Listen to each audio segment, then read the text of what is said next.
hello' মই বিকাশ আপোনালোকক স্বাগতম জনাইছোঁ এটা নতুন ব্লগ ভিডিঅ'লৈ গাইছ আৰু মই ভাবি আছোঁ যে আজিৰ পৰা ডেইলি ব্লগ বনাম বুলি কিন্তু ডেইলি ব্লগ বনোৱাটো একদম ইম্পচিবল সেইকাৰণে মই লৈ আছোঁ এটা 10 দিনৰ চেলেঞ্জ 10 দিনত মই 10টা ব্লগ আপলোড কৰিব পাৰিম নাই সেইটো ট্ৰাই কৰিম প্ৰথমত যিহেতু কণ্টিনিউ মানে থকা নাই ইউটিউবত যিহেতু 2023 চনৰ পৰা মই ইউটিউব ষ্টাৰ্ট কৰিছিলোঁ আৰু 2025 হৈ গ'ল কিন্তু আজিলৈকে ইউটিউবত একো এটা কৰিব পৰা নাই তো ভাবিছোঁ এতিয়া কণ্টিনিউ কৰিব লাগিব ইউটিউবটো ৰখি কৰিলে কোনো ফাইদা নহ'ব এনেই টাইমটো ৱেষ্টে হৈ থাকিব তো ভাবিছোঁ একেবাৰে কণ্টিনিউ কৰিম আৰু কণ্টিনিউ ব্লগ কৰিবৰ কাৰণে ট্ৰাই কৰি আছোঁ খালি মানে ব্লগ বনাম বুলি ভাবোঁ মানে কিবা এটা কাম ওলাই যায় আৰু ব্লগিংটো নকৰোঁ আৰু গাইছ মই যিখিনি কাম কৰিম সেইখিনিকে মানে ব্লগিঙৰ জৰিয়তে আপোনালোকক দেখাম বুলি ভাবিছোঁ অ'কে আৰু গাইছ এতিয়া যদি এনেকৈ ৰখি যাম তো আগত একেবাৰে ব্লগিং কৰিব মনেই নাথাকিব যিহেতু ইউটিউবত আহিছিলোঁ কিবা এটা কৰিম বুলি আৰু যদি কৰিব নোৱাৰিলে বহুতে হাঁহিব আৰু অলৰেডি বহুতে এতিয়া মজাকবিলাক বনাই থাকে তো মই এইবোৰৰ ওপৰত একো মানে গুৰুত্ব নিদিওঁ আৰু জাষ্ট নিজৰ কাম কৰি যাওঁ খালি এতিয়া ভাবিছোঁ ৰেগুলাৰ ব্লগ দিব লাগিব যিহেতু কিবা এটা হ'লেও কিবা এটা কৰিব লাগিব ইউটিউবত আহিছোঁ যেতিয়া আৰু গাইছ মানে কিছুমান আছে আমাৰ গাঁৱততো এনেকুৱা মানুহ যে মই এনেকৈ ভিডিঅ' বনাওঁ দেউতাৰ আগত আহি কয় তো দেউতাই মোক গালি দিয়ে তো বাট এতিয়া ইমান এটা গালি নিদিয়ে যিহেতু মোৰ দাদা এজন ইউটিউবাৰ হয় তো সি এটা আচ্ছা খাচা পজিশ্যনত আছে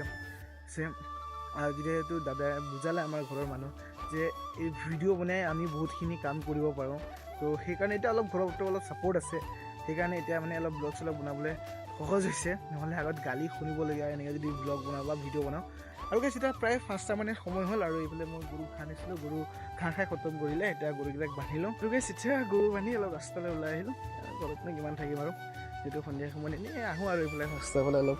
ফুৰিবৰ কাৰণে আৰু গাইছ এইফালে চেক কৰক পূৰা সেউজীয়া হৈ আছে পথাৰখন আৰু কেইদিনমানৰ পিছত পূৰা ধান ওলাই গ'লে হালধীয়া হৈ পৰিব যিহেতু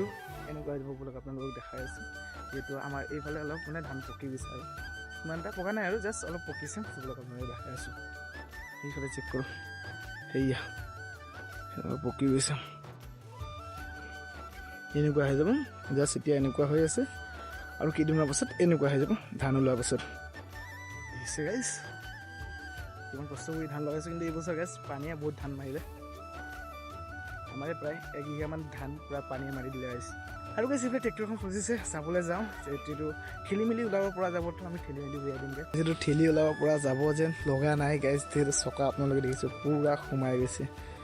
আৰু এইটো এই বছৰে যিহেতু আলিটো বনোৱা হৈছে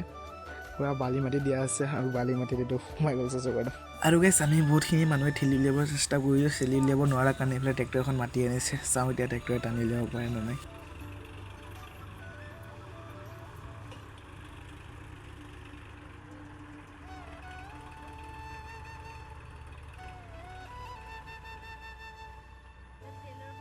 আৰু গাইছ ফাইনেলি ট্ৰেক্টৰখন উলিয়ালে ট্ৰেক্টৰে টানি আৰু মই ভাবিছিলোঁ আমি ঠেলি উলিয়াব পাৰিম বুলি ভাবিছিলে তো মাতিছিলে মই গৈছিলোঁ জাষ্ট ঠেলি উলিয়াব নোৱাৰি যিটো ইম্পচিবল পূৰা চকা ফচি গৈছিল যিহেতু এইবছৰে আলিটো বনাইছিলে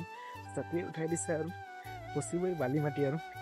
আগত চাই যাওঁ নহ'লে সোমাই যাম গাইছ পূৰা চকুত লাইট পৰি আছে ন আগত কি হৈছে একো দেখি পোৱা নাই আৰু গাইছ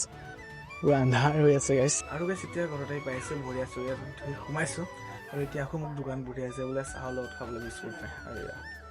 20 টকা লৈ দিছোঁ এতিয়া যাওঁ দোকানতে বোলক গাইছ